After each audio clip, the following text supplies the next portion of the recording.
नमस्ते दोस्तों, मैं अनुराधा त्रिपाठी आप सभी का स्वागत करती हूं अपने चैनल में जिसका नाम है अंश ज्ञान।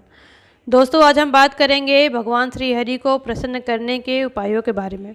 इस वीडियो में मैं आपको बताऊंगी कि आप भगवान विष्णु को कैसे प्रसन्न कर सकते हैं। दोस्तों, वैसे तो भगवान श्री हरि को याद करने सुमिरन करने का कोई ख़ास वक्त नहीं होता है। आप जब चाहें तब प्रभु को याद कर सकते हैं, उनकी भक्ति कर सकते हैं, उनके नाम का सुमिरन कर सकते हैं।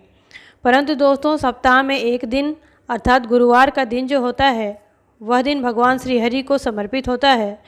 गुरुवार के दिन प्रभु का व्रत किया जाता है। जो भी लोग गुरुवार के दिन व्रत रखते हैं, पूरी श्रद्धा से उनकी भक्ति आराधना करते हैं, प्रभु उनकी सारी परेशानियों का अंत कर देते हैं और उनका घर सुख संपदा से भर देते हैं। परंतु दोस्तों, कभी कभी ऐसा होता है कि व्रत पूजा पाठ करने के बाद भी भगवान हमसे प्रसन्न नहीं होते हैं, हम पर कृपा नहीं करते। दोस्तों, इसमें भी हमारी ही गलती होती है। हम जाने अनजाने कुछ ऐसे कार्य कर देते हैं जो कि हमें नहीं करना चाहिए, जिससे प्रभु हमसे नाराज़ हो जाते हैं। परंतु दोस्तों, भगवान बहुत ही दयालु हैं। उन्हें कुछ छोटे छोटे उपाय करके भी, कुछ खास उपायों से, उनकी पूजा अर्चना करने से भी प्रसन्न हो जाते हैं। दोस्तों, आज मैं आपको उन्हीं उपायों के बारे में बताऊंगी जिन्हें करने मात्र से आप प्रभु श्री हरि को प्रसन्न कर सकते हैं। पर दोस्तों, आगे बढ़ने से पहले मेरे वीडियोज़ को प्लीज़ लाइक करें, मेरे चैनल को सब्सक्राइब करना ना भूलें। तो चलिए शुरू करते हैं। दोस्तों, सबसे पहला उपाय जो है वो है हल्दी स्नान का उपाय। हल्दी स्नान जैसे कि नाम से ही समझ में आता है, गुरुवार के दिन पानी में एक चुटकी हल्दी डालकर स्नान करें और पीले रंग का ही वस्त्र धारण करें। यदि आप गुरुवार का व्रत रखते हैं तो भी कर सकते हैं, और यदि व्रत नहीं भी करते हैं तो भी आप यह उपाय कर सकते हैं। इस उपाय को करने से प्रभु शीघ्र प्रसन्न होते हैं। दूसरा उपाय है शंख का उपाय। दोस्तों, गुरुवार के दिन जब आप भगवान विष्णु का अभिषेक करते हैं तो पहले जल से अभिषेक करें, फिर गाय के दूध से अभिषेक करें, फिर शंख में गंगा जल भरकर प्रभु का अभिषेक करें। दोस्तों, प्रभु को शंख अत्यंत प्रिय है, अतः शंख से अभिषेक करने से वे शीघ्र प्रसन्न होते हैं। तीसरा उपाय है पीले रंग का उपाय। दोस्तों, भगवान विष्णु को पीला रंग अत्यंत प्रिय है, अतः जब भी आप प्रभु की पूजा करते हैं तब उन्हें पीले रंग का वस्त्र अर्पित करें और भगवान विष्णु की पूजा करते समय उन्हें हल्दी, पीला चंदन, केसर आदि का तिलक अवश्य करें और पीले रंग का ही फूल और फल चढ़ाएं। इससे प्रभु शीघ्र प्रसन्न होते हैं। चौथा उपाय है गुड़ और चने का उपाय।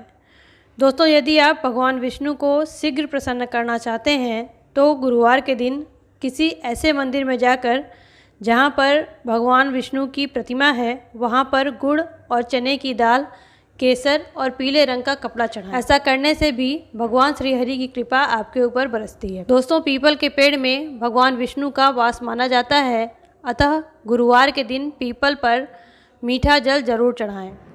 गुरुवार के दिन भगवान विष्णु को प्रसन्न करने के लिए गाय के दूध की खीर बनाकर प्रसाद में आप चढ़ा सकते हैं। इसके अलावा भगवान विष्णु की पूजा में दो चीज़ों का प्रयोग अवश्य करें। पहला है उनके लिए जलाए जाने वाले दिए में गाय के घी का ही प्रयोग करें, और दूसरा है जब आप भगवान विष्णु को भोग लगाते हैं तो उसमें तुलसी दल अवश्य शामिल करें।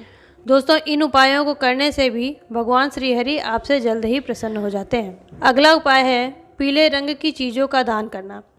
दोस्तों, प्रभु को प्रसन्न करने के लिए गुरुवार के दिन पीले रंग की चीज़ों का दान करना चाहिए। ऐसा करना उत्तम माना जाता है। ऐसी मान्यता है कि पूजा के बाद यदि आप पीली चीज़ों का दान करते हैं तो यह बहुत ही शुभ होता है। अतः यदि भगवान विष्णु की पूजा करने के बाद आप पीली रंग की चीज़ों का दान करते हैं तो इससे भगवान विष्णु प्रसन्न होते हैं।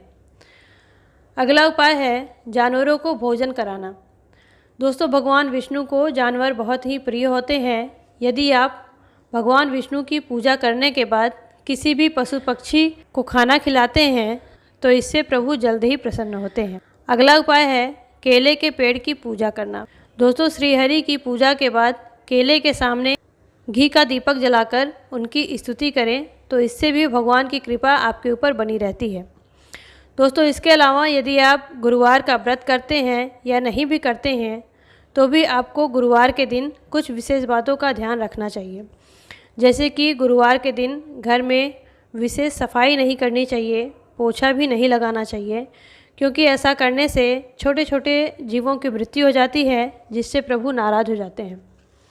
गुरुवार के दिन बाल, नाखून इत्यादि नहीं काटने चाहिए, ना तो बाल धोना चाहिए और ना ही कपड़े धोने चाहिए। गुरुवार के दिन और गुरुवार के व्रत में किसी को अपशब्द नहीं बोलना चाहिए। ऐसा करने से आपको आपके व्रत का फल प्राप्त नहीं होता है। दोस्तों, यदि आप परेशानियों से घिरे हुए हैं तो रोज़ सुबह पूजा करते समय भगवान विष्णु के स्तोत्र और कथा का पाठ अवश्य करें। ऐसा करने से भगवान आपसे प्रसन्न होते हैं और आपके कष्टों को दूर करते हैं। आशा करती हूँ आपको ये वीडियो पसंद आया होगा। अगर पसंद आता है तो मेरे वीडियो को प्लीज़ लाइक करें, मेरे चैनल को सब्सक्राइब करना ना भूलें और आगे के वीडियोज़ को देखने के लिए बेल आइकन को दबाएं। नमस्ते।